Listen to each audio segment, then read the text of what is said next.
I'm sorry. That's okay. How did we come to this? How did we come to this? I'm glad you asked. 15 billion years ago, the Big Bang went kaboom. That is when time and space were suddenly created. The explosion sent atoms flying through the universe. Gravity then made this matter all congeal and stick together.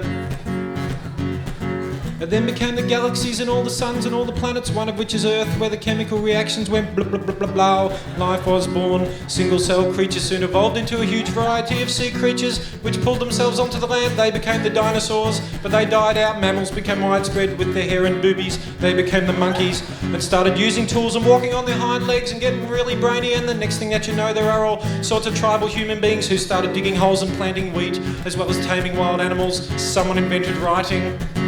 Massive cities rose and fell and emperors fought wars like Alexander the Great and later Queen Victoria, who came from England like my ancestors who came out to Australia. They also came from Germany, I think.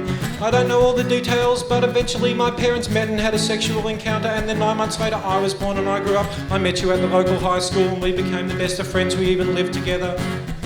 And then we formed a duo and we started doing shows and people came and people laughed and it was really, really good. And then you came up with the idea that we should just do a show of songs, and I thought that was a good idea and we did it at the Hi-Fi bar, but then about halfway through the gig you asked me how did we come to this?